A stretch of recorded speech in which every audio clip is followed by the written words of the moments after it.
Ellen McLaughlin, Hello. welcome to The Spoken Word. Thanks for having me. Oh, you're welcome. Well, thanks so much for coming tonight. So why don't you tell us, actually, where were you born? I was born in Swift Current. Swift Current. Actually, no, wait, sorry. I was raised in Swift Current. I was born here. You were? I was. This whole time I thought that you were from Swift Current, which you Oh, are, but okay, so yeah. explain how that happened. Regina, Swift Current, and then Regina again. My dad worked for PFRA, What's that? the Prairie Farm Rehabilitation Administration. Which was phased out in Oh, it went through a bunch 20 of years name ago? changes. Yeah, okay. Yeah, it's now like phased into like the Agri-Environment Service branch, something or other. But he's also retired, so I'm not tracking the name changes. Right, okay. But yeah, he was initially stationed in Regina, where I was born. But by the time my sister was born, 2.5 years later, we'd moved to Swift Current, where they have a large research center. Oh, so he moved for his work with Yes. PFRA? Yeah, Oh, gotcha. manager of dams in the southern region. Oh. And so are they still living there now? They have also retired back to Regina. Back to Regina? Yeah. So you guys are all back in Regina? Yeah, we're all back in Regina. Then did you like migrate back to Regina yourself, or did you come with them? Before they came back to Regina. Yeah. Yeah. So what did bring you to Regina? A job. What job? Immediately after university, the market was not hot for engineering. Okay. So any job offer was a moving job offer. Okay. And yeah, got an opportunity to work in transportation in the Regina office of Associated Engineering at the time. Okay. So you went to university to become an engineer. Yes. Can you show us your pinky ring? Yay! Yay! But there's different kinds of engineers, right? There are. Okay, and so what actually kind of engineering did you go to university for? I went to university to become a civil engineer, and within that, transportation engineering was like a sub-discipline. And so already at the university level, you already knew that you were, like, is specializing the right word? Specializing into civil engineering, but I had, enough credits to go into like water and wastewater or transportation or like land development, but just liked transportation the most amongst those. Okay. Yeah. Okay. And is it fair to say that traffic engineering, is its own kind of engineering, or it's a subset of a different kind of engineering? It is formally considered a subset of civil engineering. Civil? And is civil the people who build bridges? Yes. But so much more. That's also structural engineers, which is a subset of civil engineering. Oh my goodness. Okay. Yeah. And I am definitely not qualified to do that. Oh, I see. Okay. Okay. I had to write down exactly what you are. I almost never bring notes. You are a transportation planning engineer. Yes. Okay. And so when you say transportation, like I know that you work in like urban city transportation, but is transportation engineering, would that also include like highway transportation and like what about air travel and trains? It can. So the training and job experience you get is a reflection of the market around you. Oh. And so yes, I do work in urban centers and rural centers. So everything from highways and interchanges to small communities like Kindersley and Meadow Lake, to a lot of projects in Saskatoon, for an example. Yeah. But if you're in Toronto, you might be working on more like LRT lines and train systems. If you're in Vancouver, you might be doing some more like port design, and people refer to airside and groundside airport design. So whether you're dealing with like departure drop-offs or actual planes taking off. Oh. But like I haven't worked on an airport because we don't have a lot of redesigns happening at the Regina Airport. Yeah. And so when you were in university and you knew that you wanted to, or you were drawn to transportation, were you drawn to specifically something bike related? Did you know you wanted to be an urban? Like what did you know about what you liked? An excellent question. It was a real progression. I first got into civil for a number of reasons, but I initially thought I was maybe going to go into water and wastewater treatment because the chemistry was a real interest to me. Oh, and then I yeah. took my first transportation class, which was a pavement structures class. Pavement structures class. Like how deep do you need the asphalt layer to be and the granular layer underneath that. Okay. Like, ooh, this is fascinating. Yes, I have a question for you Yes. that you just reminded me of. Oh boy, it's been Okay. over 10 years. Buckle up. Is it true that in pavement, they actually use crushed diamonds, something about diamonds, like diamond dust or something? Not usually. That would be a wildly expensive road. Well, yeah, but then like, so I don't know, I read this or heard this somewhere, and then I didn't know whether to believe it. Like, it's not like I was reading a textbook. It was just, something popular or whatever. And then I got thinking about it. Well, okay, I guess I could imagine like some jeweler somewhere grinding down the diamonds, like making it the right shape. And then like you could collect the dust and put it into the pavement or something. It's like jewelry byproduct or something. I don't know. I think you're more likely to find recycled tires in your roads. Oh, really? Yeah. Oh, Yeah. What else goes into pavement? So you have to have the right mix of granular material, and it has to have sharp edges to it. It has to be crushed down, and the sharp edges bind to each other. Oh. And then there's a bitumen mix, and that's the black tar that we actually see. Yeah. That's mostly what it is. Okay. Yeah. Okay, so anyway, sorry for sidetracking you. So back to university time, and chemistry was cool, and you thought you were going to be some pavement expert or something. Yes. So within transportation engineering, there's geometric engineers and transportation planning engineers. And transportation planning engineers deal with the front end of a project, very conceptual, like where should this road go? How many lanes does it need to have? What traffic control, like a stop sign or a roundabout or traffic signals, does it need to have here? And then geometric engineers go into the detail of like what road depth needs to be designed to support the amount of traffic. So the more traffic you see on a road, the more trucks you see on the road, the deeper the asphalt has to be typically. Right. Yeah. So everything that you're explaining to me sounds like very car-centric, as in what kind of, lights or signs or stop signs or whatever do we need to control? Yes, I know the traffic, but like 99% of the time we're talking about motorized vehicles, right? And so you are on the board of Bike Regina. You're a year-round cyclist yourself. You have been for many years. You have volunteered with Bike Regina even longer than you've been on the board. And so I know all of this, that bikes are such a big part of your life, and yet hearing about traffic planning and sort of your career path, it sounds to me like it's so car-centric. So how can the two meet in Ellen's life, these cars and bikes? Explain this to me. Well, okay, so we were talking about university, and university, especially at the University of Saskatchewan at the time, which is, again, over 10 years ago, there was like 2-3 transportation courses over the 4-year degree. So like, really? Not a lot. It gives you an intro into like, this is what pavement design is, and this is like how to calculate some basic stuff you'll need in your career. Right. But it didn't go into like how to design bike lanes, and so all of that is usually learned on the job here. But if you're going to like a more prestigious university that might specialize in transportation planning, you'll get into some of that stuff in university. Okay. But yeah, have been able to integrate transportation planning with like more bike lane design, et cetera, as the career has evolved. One of my early mentors very quickly pointed out, like, if you're going to go into transportation planning, you must travel by all modes. At the time, I was like predominantly a transit and driver. Okay. Transit user and driver. Yeah. But he really encouraged me, like, if you're going to design roads for everyone, you have to also be biking and walking. Right. So I like relearned how to bike when I was in my 20s. Well, yeah. And so was this at the very first job that you had right out of university that you Yeah. said was the reason really that you moved to Yeah, Regina? absolutely. Because you graduated from the U of S, you said. Yeah. Okay. And what was the name of that company again? Associated engineering. Associated Engineering. Yeah. Okay. And so you're working at Associated Engineering, you're like, okay, I've made it in life, I've got my degree and I'm finally somebody in the world.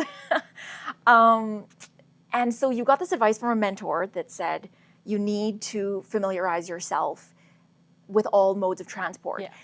And you said then you like relearned how to bike or whatever. So like, did you rent a bike? Did you buy one? Did you borrow one? What did you do? Borrowed my now mother-in-law's bike. Oh. Which was like a little step through city cruiser. Okay. and then quickly realized, oh, I like biking, but I like speed. Oh. So bought my own Trek at that point in time. Yeah. Something a little bit speedier. Yep. Okay. And so were you biking year round? Were you commuting? Was it just for fun? For How the were you first couple biking? years, biking just for fun, and then my partner and I moved into an apartment together, which was a lot closer and a lot more bikeable to our office. It was like a Okay. 20-minute bike ride. Okay. So switched to commuting to work, Yep. which like it was close enough that I could zip home at lunch and Oh, wow. you know, eat lunch at home by Yeah. bike. And it was a shared use path like 2/3 of the bike home. So like Wow. couldn't have asked for better. Yeah. But yeah, started like gradually getting into commuting in nice weather and then commuting more into fall. Yeah. And yeah, finally bit the bullet and like got studded tires. Yeah. It's been a gradual climb. And were you the only person in the office who was actually like taking this advice from, another traffic engineer? There are admittedly only a couple transportation planning engineers Okay. at the company. Like at the time, there were 3 of us in the province at our company. And right now, at the current company I'm working at, there's like 2 of us in the province in our company.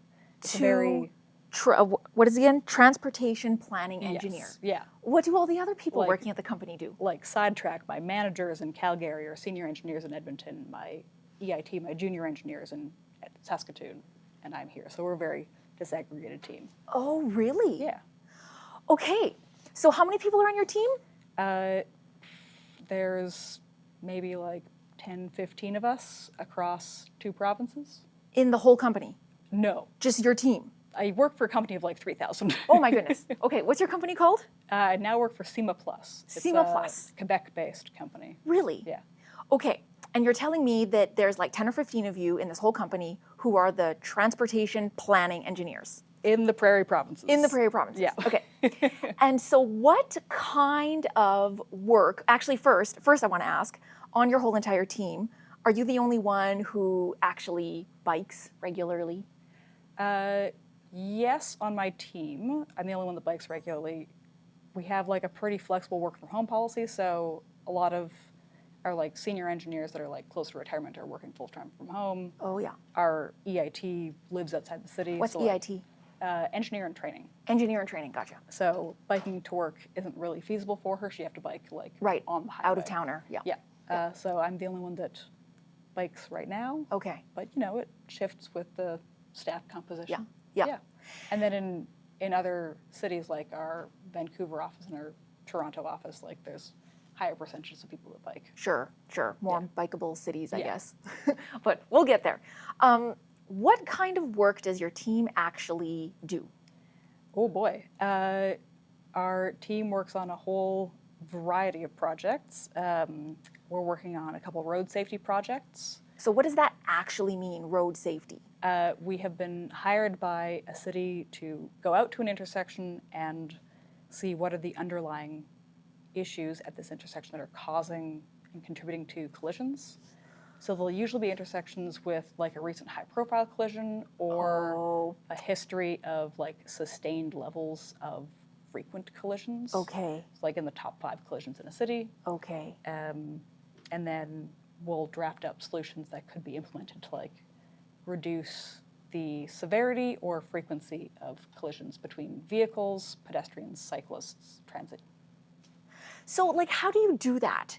Because like if somebody called me and said to me, okay, we're having a lot of accidents at this intersection, I would, pull up on my bike, ding ding, and I would look around and I would be like, looks good to me, nothing to see here. What are you looking for? So you have to be familiar with like the whole like geometric design manual essentially. So you're looking at, is the traffic control acceptable for the traffic volumes, and that's by all modes of travel. So is a stop sign adequate for the amount of traffic, or is there not enough gaps in the main street for minor street traffic to actually, and they're making like risky turns? Oh, I see. Yeah. Like as an example, you're trying to turn onto Winnipeg, Yeah. and you're stuck at this stop sign, and you're going to be stuck forever. Yeah. So like okay. you start to get angry and you start to accept Right. smaller and smaller gaps in traffic. Yes, and not look to see that, oh no, actually there's somebody wanting to cross the street on foot or whatever. But other things could be drainage that could lead to like icy patches and cars sliding. Oh, interesting. It could be sight lines, so as I'm pulling up to a stop sign, I can actually see around the building or the shrubbery and see oncoming vehicles or oncoming pedestrians. Yep. My personal pet peeve is channelized right turns, that little pork chop island that allows you to make the higher speed right turn, but you're looking so far over your shoulder that you can't see pedestrians coming from the other direction anymore. Yeah. So that's like one thing that contributes to sightline issues. Yeah. And then we're also looking at desire lines, those little goat trails worn by Yeah. pedestrians. Like pedestrians can walk wherever they're not impeded. Yeah. And it's fascinating to see like we can support pedestrians where they actually want to go pretty easily. Yeah.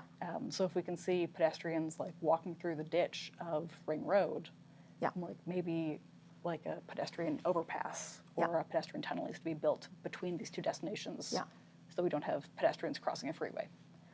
So do you travel a lot for this?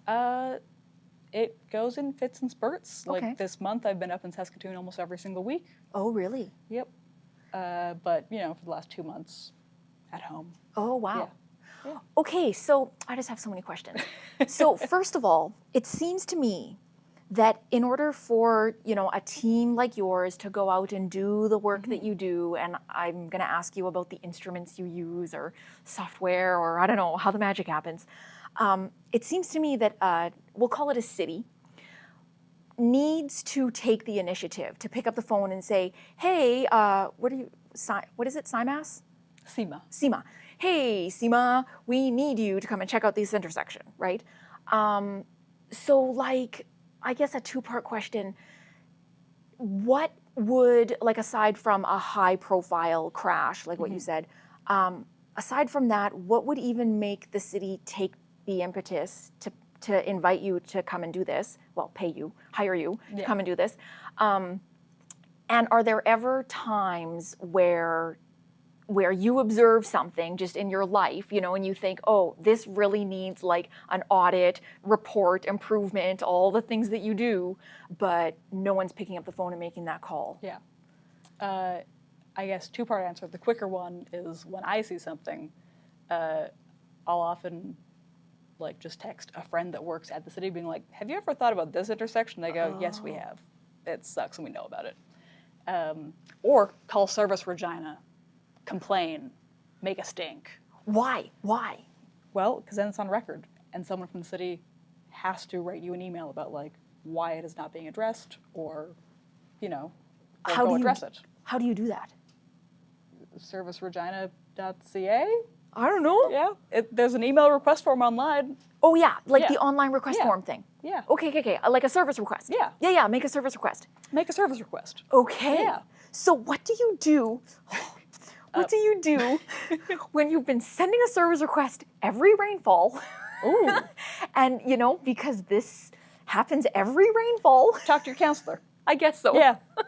Yeah, you can get pretty rapid responses if you actually talk to a counselor about it. But, like, how do you weigh? And, I mean, the city has to do this, too. Like, there's only so many resources to go around. So, yeah, sorry that spot floods every rainfall, but, like, it clears up within 3 days, so whatever. Just deal with it. There's, like, probably... Now I'm not on the inside, but there's presumably some metrics of like I wonder. a measure of effectiveness or a measure of like operations that it needs to meet. But you're telling me that one of the metrics, at least, is number of complaints about this thing. Could be. Okay, worth a try. Yeah. We can always be polite about it, To answer the first half of the question. Yeah. What makes them pick up the phone and hire you? Yeah. So, for example, the city of Saskatoon has an annual road safety audit budget. Oh, really? Where every single year they try and pick out like 2 or 3 intersections that they want to tackle. This is a new thing in the wake of the death of Natasha Fox. Horrible. And just remind us what happened. So Natasha Fox was a cyclist in Saskatoon in her 30s, biking near the University of Saskatchewan. In about 2021, I think. 2020, 2022 or 2023. Okay. Not good with dates. But yeah, early 2020s. Yeah, like in the last 5 years, Yeah. anyway.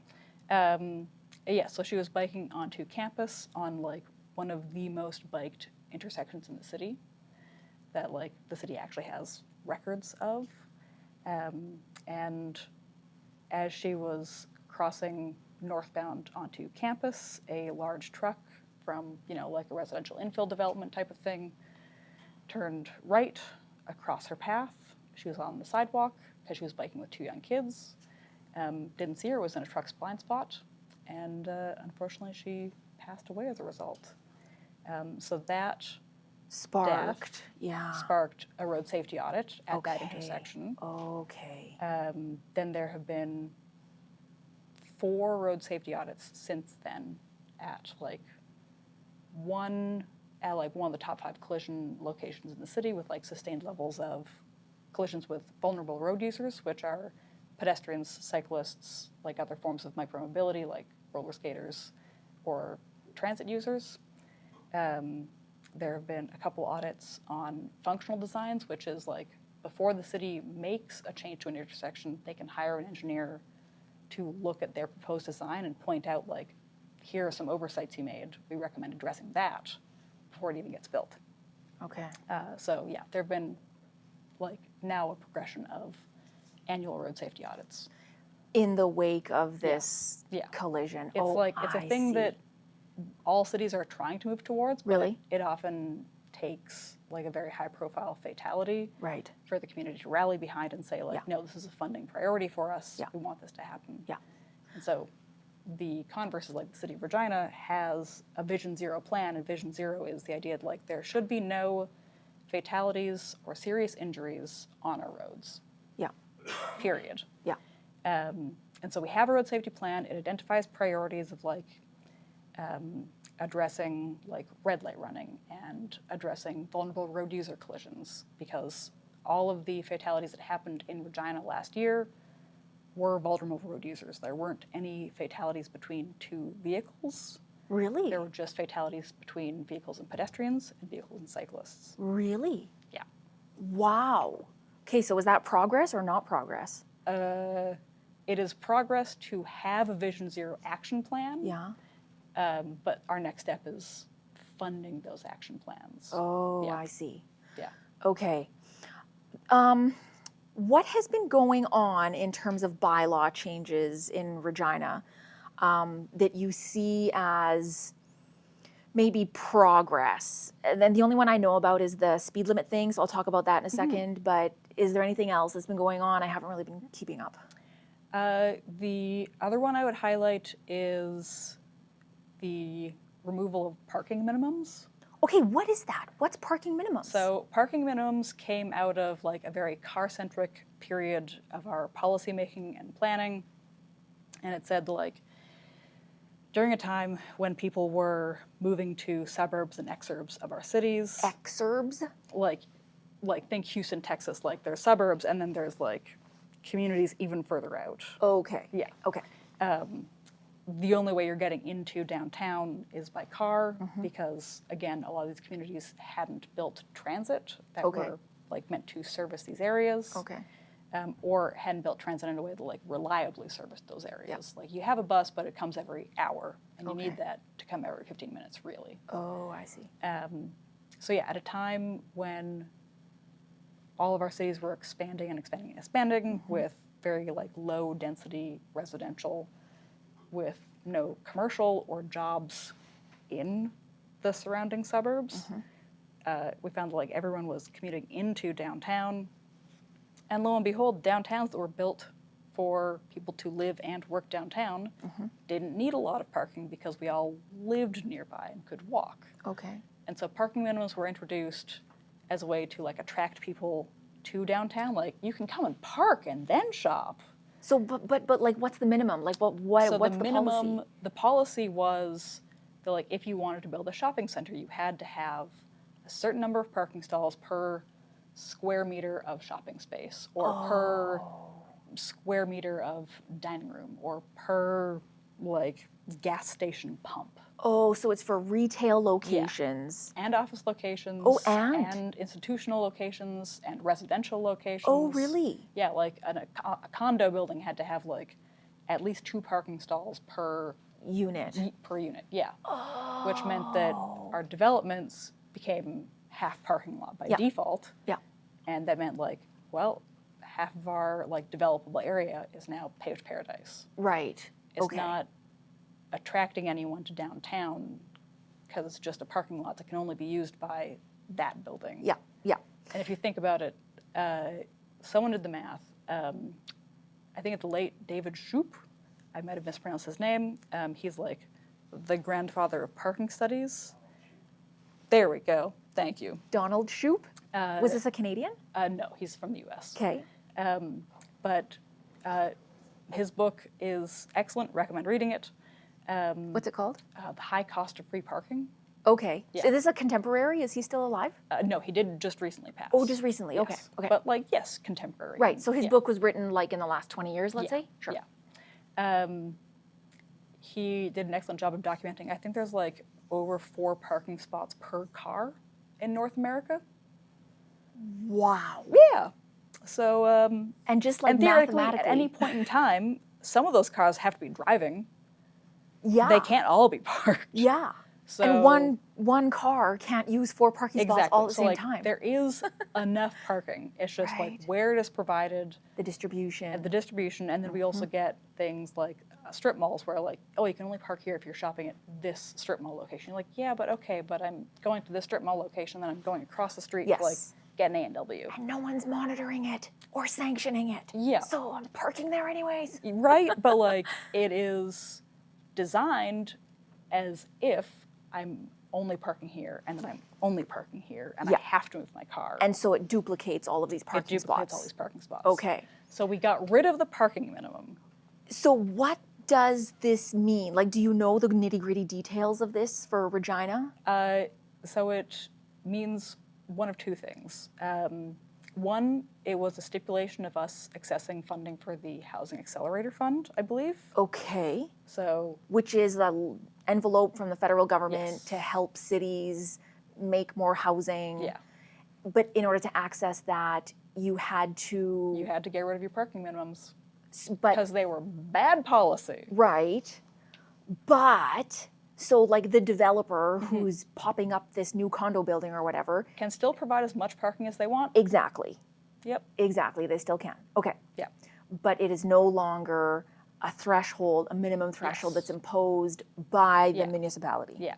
Okay. So for condo buildings, as an example, it went from like, let's say 2 parking spaces per condo unit to like 1 parking space per condo unit. There's still ample parking being provided, Yeah. but we can now use more of our land Right. to actually provide goods, services, and housing to people instead of parking. Parking. So is this the response that not that you're seeing necessarily, but that's being seen is that they're going from a minimum of 2 to now they're just opting to do like 1. Yeah. But they're not doing 0. Yeah, 'Cause no most one would live there. developers like have a good sense of the market and do know that like in Yeah. Saskatchewan, most of us still need a car at least some time of the year, Yeah. or at some point in time of our life. Yeah. Like I might get elderly and to a point where I can't bike anymore, Yeah. or at any point in time I could get in an accident and become part of the disabled community and Yeah. not be able to bike anymore.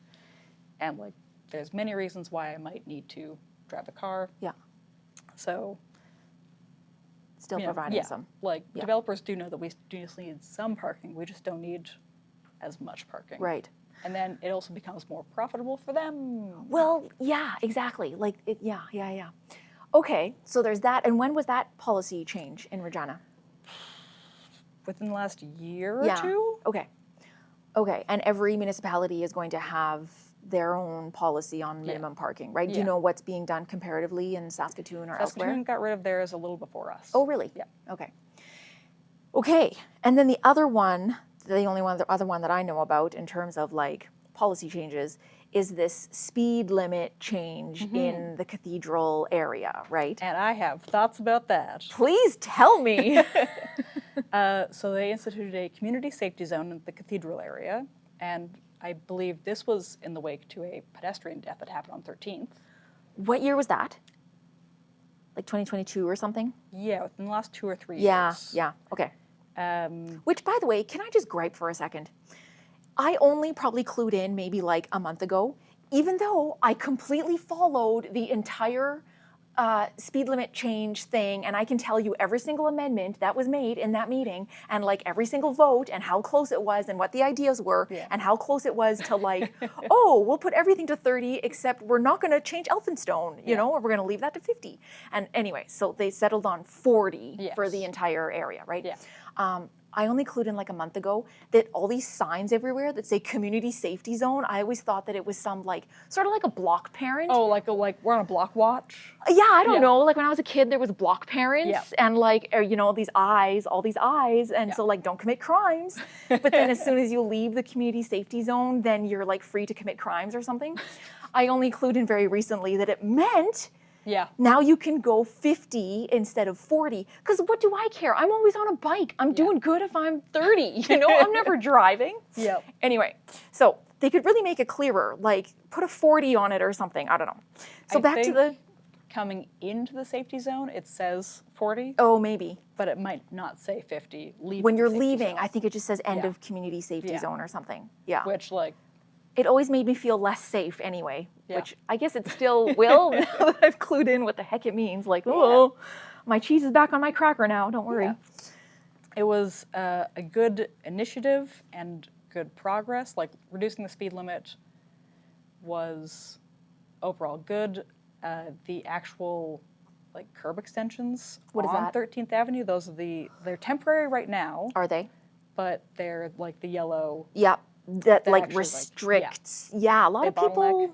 They Not everyone go- appreciates them. Yeah, we'll get do there. a detour to that in Okay. a hot second. Okay. That has actually really helped actually reduce the speed to 40. Like if you just put up a sign and say, hey, you should go 40 now, but it was always 50, Yeah. and you can still go 50, Yeah. and there's no additional friction that says maybe I should slow down, people are still going to go 50. Okay. Putting up a sign doesn't stop speeding. Yeah. Actually changing the environment to match the speed you want reduces speed. So my feelings about the speed zone itself are it should have been 30. From a like biomechanical standpoint, a car hitting a pedestrian or a cyclist, 30 kilometers per hour is like the break-even point of a fatal injury or surviving the crash. Oh, So, above 30 and below yeah. 30. That's So 40 helps, but I'm probably still going to the hospital. okay. Whereas 30 is like much more survivable. Oh, okay. It's like exponentially better Exponentially more below the survivable. 30. Yeah. Okay. Okay. Yep. So, you know, they made progress, but, you know, city administration recommended posts at 30, and then administrators or our counselors who are trying their best, but like not engineers or planners or have a history of working with this. No, and might And I like, add, have to also think about like what will businesses react to this and yada yada. Yeah. So they balanced like business interests Yeah. and like moving commercial goods Yeah. with safety. So Yeah. like, yeah. you kind of didn't meet either goal. Right. I remember watching one, I'm sure it was discussed at more than one city council meeting, but there was one that I remember, and there was like the experts in the room. I don't know if it's like maybe an engineering firm or, and they were the ones that had the numbers ready to go. Okay, like, and one of the questions that was posed by somebody on city council, which I thought was an excellent question, was like, why Cathedral? You know, why here? Why not some other neighborhood? Well, it maybe should be other neighborhoods. Really? Yeah. Why do you think that? Because our streets really aren't designed to be 50. Like if you have a commercial neighborhood where you have a lot of pedestrians jaywalking across the street, like I'm thinking to get to any ice cream shop in the city, like be it Milky Way or be it Desart or be it L's, you're going to want to park where you can, and you're probably going to jaywalk across the street to get to the ice cream parlor. or any place near a school. That's why schools are already posted at 30. There's just a lot of places in our city where there are people that exist because we're a city and we fundamentally exist as people within that space. And our local roads that are meant to be oriented towards people are instead posted at 50 and oriented towards cars. Yeah. So you would advocate for like lowering the speed limit, yes, in Cathedral, but yes, in other neighborhoods as well. Yeah. Gotcha. And we've found that in a lot of cases in these local roads that are, you know, like 1.5 lanes wide, Yeah. most people are driving 30 anyways. Yeah. Like, you really can't get up to 50. Yeah. So Yeah. it's gonna be fine. Yeah. Yeah. Yeah. It just makes sense. So those, what did you call those curb things? Curb extensions. Curb extensions. Yeah. And those things only came out to basically encourage Yeah. this lower speed limit to 40? They do a couple things. So when made permanent rather than temporary, they really help increase the visibility of pedestrians. Okay. Instead of, this is a car, like parked at the edge of the road, Okay. and a pedestrian is right here, you can't, as a driver, see through this car to Right. the pedestrian at the sidewalk. But if the curb extension comes out, the pedestrian is actually in line with the edge of the parked car. Right. And is much more peeking visible. out, Yeah. like not peeking out from behind a car, Yeah. but peeking out from like the physical barrier that's only this Yeah. tall. Yeah. I see. I see. Yeah, so it really increases the visibility of pedestrians crossing the street. It creates a bottleneck, so your turns are a lot slower Okay. around that. And oftentimes, collisions with pedestrians are, you know, someone not looking as they're turning right into an intersection, Yeah. and whoops, there was a pedestrian crossing the Yeah. street. Yeah. So if we can slow down turns, it gives people longer times to react Okay. and identify there's a pedestrian, I should stop. Yeah. So yeah, it slows turns, it slows vehicles going through the intersection. Yeah. So yeah, increasing the visibility and increasing our reaction time Okay. really have been like proven methods of increasing intersection safety. Okay. Yeah. Anything else to say about the speed limit thing before I ask you about matching bike lanes? Ooh. Not necessarily the speed limit, but Okay. with the curb extension, I understand like there's mixed feelings within the community Yeah. from cyclists about the curb extensions. Yes, because People are biking in the parking lane, yes, which and is with those curb extensions Yeah. now, the cyclists are going around the curb and back into the parking lane, Yep. and they're weaving all the time, and right? like our best advice is own your lane, bike in the traffic lane. Right, like closest, like the only lane in the center essentially. of the lane. Yeah, Right. It is technically illegal to bike in the parking lane. Anyways, And if you're biking so close to the parking lane, you're also at risk of getting doored when someone opens the door without looking over their shoulder, clipping you. It's happened to friends. It happens in real life. Yep. Um, yeah, it's not just a hilarious yeah, prank it's not on just TV. a hilarious prank. you And know? then it also makes you more reliable to the vehicles around you. If you're weaving in and out of parking lane, driving lane, parking lane, driving lane, it's really hard to predict what you're going to do next to Yeah. the driver behind you. And so, like, consistency is key. Yeah. So, like, it doesn't affect me as a cyclist because I'm in the driving lane, but I Yeah. understand why, like, a more timid cyclist using the parking lane Yeah, as like a doesn't mellow. like the curb extensions. And to those, I would say, 14th Street Bikeway, 1 block south. It Yes. exists. It's pretty nice. Yes, especially when it's not winter and Yeah. just never mind. It's just Yeah. less good in winter. Okay, can you please tell me how different bike lanes are appropriate, whatever that means, for different, I don't know what, contexts? Yeah. How do they figure this out? How do you guys figure this out? So through research done by a whole slew of people, but the ones I cite the most are NACTA, the North American City Transportation Officials. Okay, NACTA. Yeah. Okay.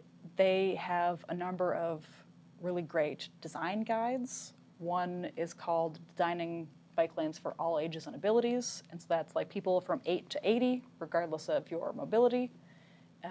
You should be able to like bike or have an adaptive bike, etc. And it should feel safe for you. And their second publication is Don't Give Up at the Intersection, which is like a lot of bike lanes in the past kind of like build you a bike lane to the intersection and then like peter out. Yeah, on your figure own. it out. Okay. And like most collisions happen at intersections, so Okay.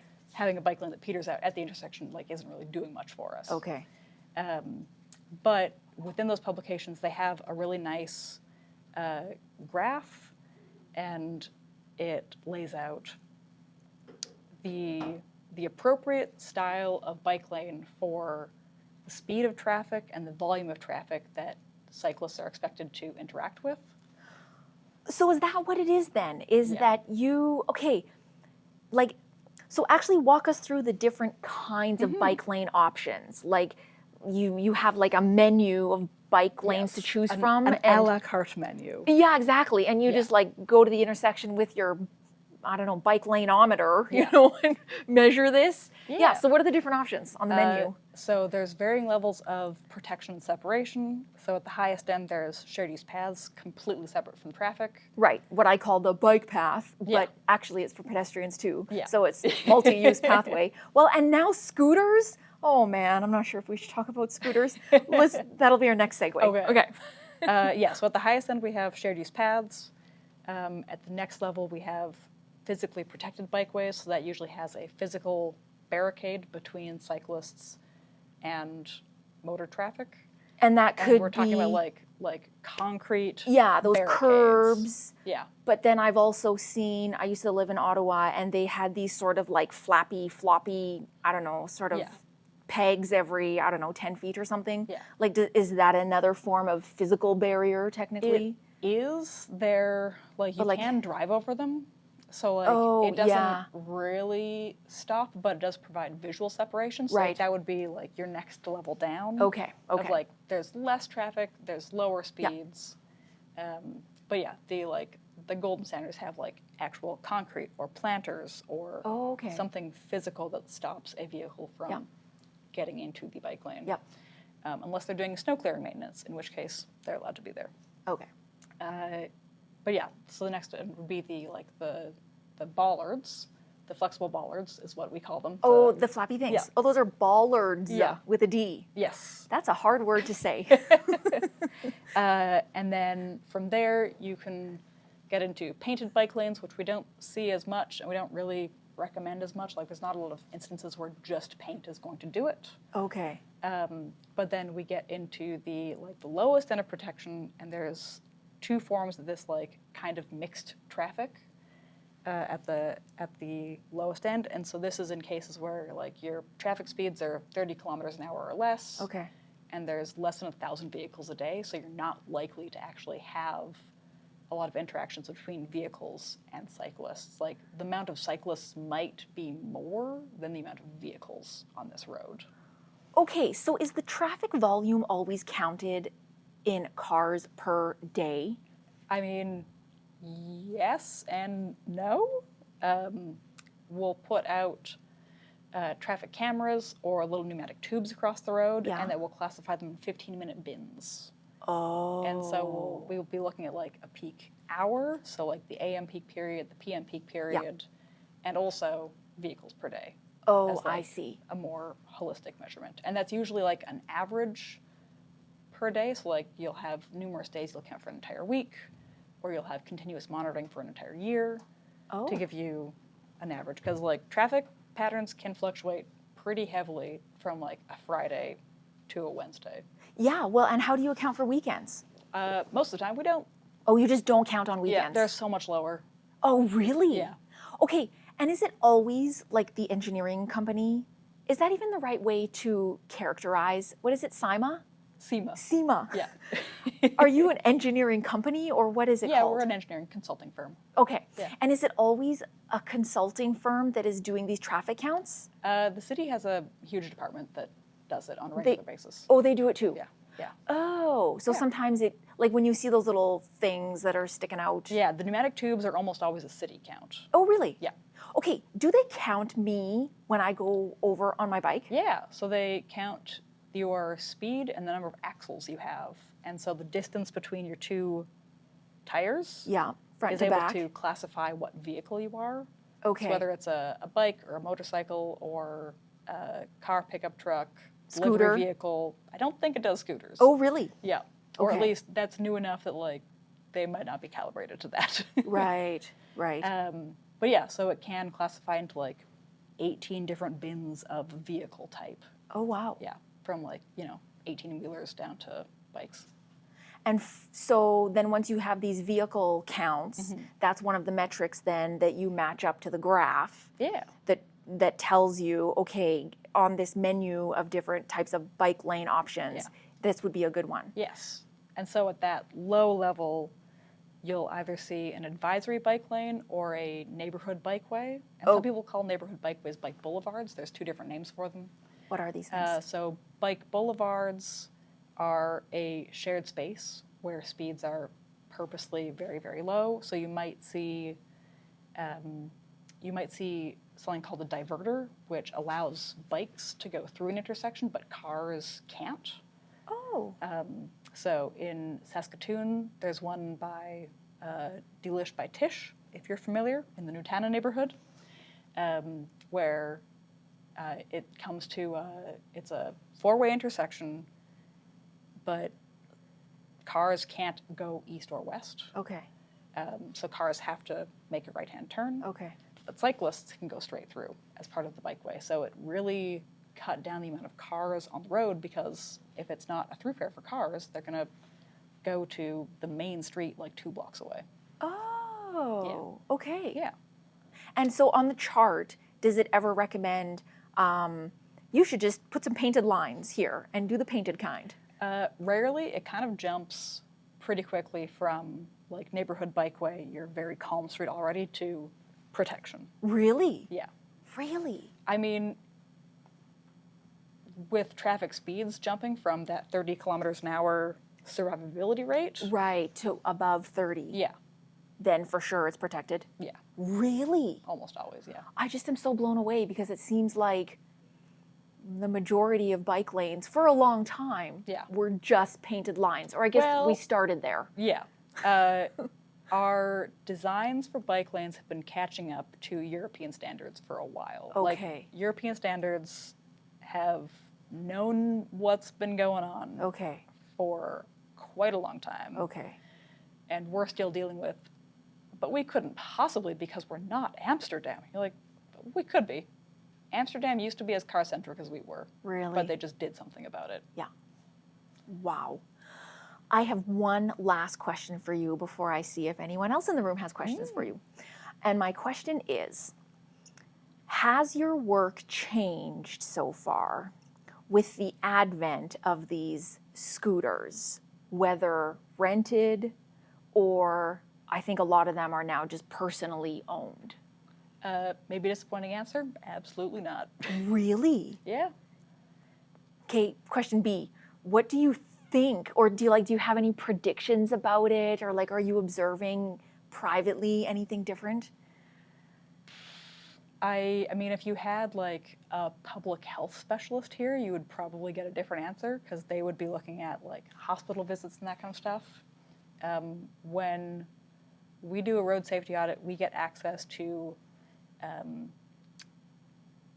wiped collision data. So, like, we don't have any personal information, but we do have access to, like, there was a collision here between these two types of like vehicles or pedestrians. But nothing And it about was like this- the age of the people involved, children or not children, Yeah. whatever. Okay. Yeah, but like the configuration and when it happened and what was the lighting condition, that kind of stuff. Oh, So, yeah. like, we haven't seen a huge spike in like vulnerable road user collisions associated with like the scooter category. Oh yeah, so is scooter even a category on that collision data? Or do I they don't like? think it's formally classified because that would be through SGI's classification system. Yeah, and I wonder if they're just putting bikes and scooters. But there are usually, like, when it comes to a vulnerable road user collision, there's usually an additional comment of like what happened. Oh, okay. Because it's usually a little bit abnormal. It's not a traditional like rear end collision where it's pretty straightforward what happened. Yeah. So usually there's some kind of comment about like cyclist was doing X Yeah. and pedestrian was doing Y. Okay. So like that would be the location where it's like, actually this was a scooter, not a cyclist. And Yeah. I haven't seen any of that. Interesting. That being said, the collision data we have availability to through SGI is usually like 1 or 2 years behind. Oh, really? So we're seeing data from like 2023 in most of our cases. Oh, so like really? it doesn't necessarily represent like the last 2 years of scooter use. Yeah. Oh, so that you're not getting this collision data from the city, let's say, when the city it would be hires like you. the city would request the data through SGI on our I behalf. see. Yeah. I see. Okay. Yeah. So it's all just out of that data set. Yeah. Oh, very interesting. Yeah. Okay. Can I see if anyone else has questions now? Sure. Does anyone else have any questions for Ellen? We can mic somebody, whoever has a question, grab Angèle's mic. Yeah. Okay. That'd be perfect, because then we can actually. Yeah. Great idea. Anyone have any questions? Yeah, like, do you know about the painted bike lane outside the library? Yeah, I don't know. Oh, we'll wait for you to. Do you know about the painted bike lane outside the library? It vanished, hey? Yeah, I was here 10 years ago when Yeah. they were explaining, the city was explaining to me why they were going to install it. It was because they had a habit of installing painted bike lanes done the wrong way. Yeah. And they didn't want to confuse drivers by doing it the right way and separating cyclists from traffic with a parked lane of cars between them at least. Oh boy. Well, And then they've left the sign up that the bike lane's still there, but they've removed it to install temporary and now permanent bus stops. yeah, with the construction on 11th, I'm not too sure what the full like permanent transit solution will be, because I'm pretty sure like once 11th is like fully up and running again, they'll probably move most transit back onto 11th. They've taken out the stops and put it poured sidewalks that are too wide. Poured sidewalks that are too wide. Okay. No more buses there. Poirier got his way Okay. Well, 10 years later. Well, stay tuned for that. well, stay tuned for that. Yeah. Yeah. I know that there are long-term plans as part of the Catalyst projects. Insert eye roll here. What's the Catalyst projects? The Catalyst projects, are you asking as a podcast host or do you genuinely? I genuinely don't know. Wow. I know. So the Catalyst projects were undertaken under the previous mayor. It was a look at what big flashy investments could the city make that would like garner long-term investments or like prestige and Like the pool. Yeah. Okay. So it was this like, is way bigger than bike stuff. This Yeah. is citywide stuff. yeah. Okay, So okay, this okay. was like a potential soccer center.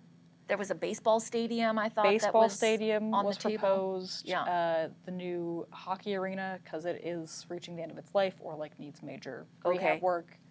The The library. Lawson and the library were Okay. like the catalyst projects. Oh, they called them Catalyst. Okay. Yes, to like catalyze change in the city. Right. Okay. And as part of that, someone pointed out like, hey, you should probably have a multimodal network to connect all of these things. Oh. So you can bike from the library to the warehouse district. Without having to like share traffic lanes. Yeah. Is that the idea? Okay. So the catalyst trails were like little append to the projects of like, and then when prioritized, I think it was like a library and then catalyst trails were like number 1, number 2. So like It was a top priority. yeah. So what's the eye roll about? The eye roll is like, do we really need a baseball stadium downtown in a spot that was like supposed to be allocated for supportive housing? Oh, I see. And it's still not built. Yeah. Yeah. Like, what are our priorities? Are our priorities like public centers like the library that benefits everyone equally who wants to use it? Or were our priorities going to be on a sports game that is used for just the summer, you know? Yeah. Yeah. Like, yes, baseball does play a lot of games in a year, but, you know, not necessarily a thing that is accessible and supportive of our entire community. Yeah. Unlike the library and the pool, you know? Right. Right.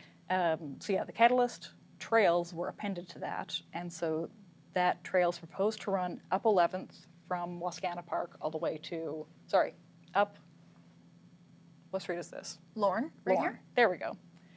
Up Lorne from the Wascana Park to 11th Street, and then out to Sask Drive, across Sask Drive, and over Albert Street with like a pedestrian bridge. Cool. So you don't have to cross at Albert and Sask, which I would be know. huge. Under the bridge, oh Yeah. my goodness, yikes. Theoretically, a separate connection into the warehouse district, like Oh, yeah. that over the rail bridge we've seen for like 5 years or whatever. Yeah. One day it'll get built. And then down through like the old rail yards, Taylor Field area, down through the Real District, and then out through McNabb, and then it would connect back to the Devonian Pet Trail and Wascana Trail, with like huge improvements to the existing shared use path, like making it wide enough for like, here's a 3-meter bike lane and also like a 2 or 3 meter like sidewalk area, so that we're not constantly dodging people and you know, worrying pedestrians as well. Like, it's better for everyone Yeah. if we can just get our own space and we're not dodging pedestrians. Yeah. Yeah. But big So price tag. big price tag. But that like first phase of the Catalyst Trail up Lorne Street is like hopefully going to go to council soon, and like Oh. will maybe be up for funding in the next couple of years. Oh, really? So there is progress Yeah. happening. Does it help if Bike Regina like shows up at council meetings? Absolutely. You know, Yeah. to like kind of say your piece. Sure does. Yeah, and especially with you having all the scientific information. Well, actually, according to the NASDAQ chart, or what's that thing called? NACTO. NACTA. Yeah. Oh, you're such an asset. It's wonderful. It's great. Yeah. Any other questions? Yeah. Thanks, Ellen. So my question is, with your colleagues across Canada, I'm sure as a company you guys are seeing trends. Yeah. Since post-COVID, with so many cities struggling with their downtowns, are you seeing, and your colleagues, are you seeing a regression back to a car-centric nature to just incentivize, because cities are so, they're just struggling so hard to incentivize people back into downtowns, or are you seeing a continuous like slow march in progress? An excellent question. Like, yes and no. Some of this was happening well before COVID. Like, the decline of kids walking and biking to schools has been happening for years and years and years. Like, if you look at traffic around school at like whatever it is, like 8:30 or 9 o'clock, bonkers with parents dropping kids off and like pulling U-turns in the middle of the street, where like you used to look out and see just like a wall of bikes and kids walking to school. So like the shift towards more driving was already happening, but we are slowly seeing like most transit numbers are back up to post-COVID levels or pre-COVID levels. Most walking in downtown areas, like there was a study produced out of Toronto that looked at a bunch of like major cities downtowns, including Edmonton. And so like Edmonton's downtown pedestrian traffic is back up to pre-COVID numbers. And in a lot of cases with work from home, we're actually seeing like drops in total vehicle kilometers driven. So like the Saskatoon recently did their household travel survey, which for anyone unfamiliar asks like a statistically significant sampling of residents, how they get around Saskatoon, what modes of travel they take around Saskatoon, and like what are their origins and destinations, where are they going to and from. And as part of that, they found that while they still weren't meeting their active modes goals, they did want to like double their active transportation goals in the next, I think it was like 20 years. So they're still behind on those goals, but their total vehicle kilometers driven was actually decreasing compared to 10 years ago, which is really interesting because their population has definitely not decreased. So yes, we are still not meeting our intended goal of increasing walking and biking and transit use, but it's not necessarily coming at the cost of more driving. But I'm hoping that we also see some changes in development, because like development spurs the way we drive. So if we develop a walkable community, then we will allow more people to walk. If we keep developing just low density, single unit housing with no commercial, like no corner stores, then we're going to continue to see a lot of driving happening. If we can build complete and connected communities where there is commercial use within your community, you can go shopping for your groceries and have a doctor's appointment and go get your insurance renewed within your community, we're going to be able to see a lot more walking and cycling happen.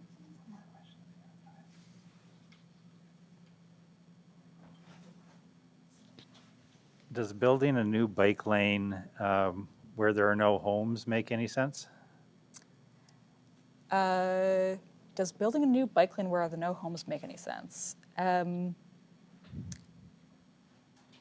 Like, no from a practical standpoint, but yes from a future-proofing standpoint.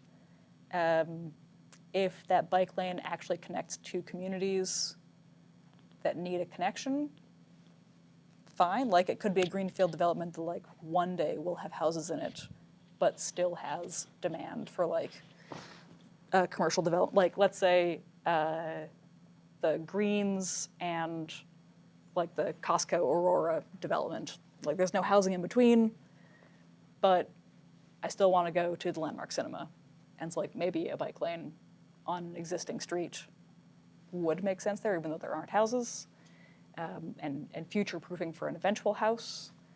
But if it's in the middle of nowhere, no. Mm-hmm. Is there a specific example you were thinking of? Yes. So the city is going to build a bike lane between Sask Polytech and Sandra Schmerler around the south end of the city where there's currently no homes. Mm-hmm. So they're also planning to build a 2 and eventually 4-lane roadway as part of that. So it wouldn't be just a bike lane. It would connect an origin and a destination. So it would connect anyone living in like the Wascana Gate and Greens and the Creeks, there we go. The Creeks communities to Sask Poly and onto the university. There's no bike lane between those two though. Yeah, and it does change from a shared use pathway to an on-street bike lane in a very bad way at that intersection. Which I think is a known a known issue. A known issue. Another topic. That's Yeah. the worst painted bike lane in the city. But it would connect an origin and a destination. It would connect students to their houses. But the area of land just south of where that road is proposed to go is also now owned by George Gordon First Nation. And they do have like a conceptual plan to build houses through there and a little commercial center. So there will eventually be houses in that area. Mm-hmm. So future plan, big Future picture. plan. Yep. Ellen, I feel so much smarter after talking to you. Well, actually, and kind of dumber because you know so much that I don't. Ask interesting people interesting questions. you Yeah. know? This has been so great. Thank you for coming on The Spoken Word. Thanks for having me. You're welcome. See you next time. All right. Bye-bye. Bye-bye. See you guys all next time. Yay.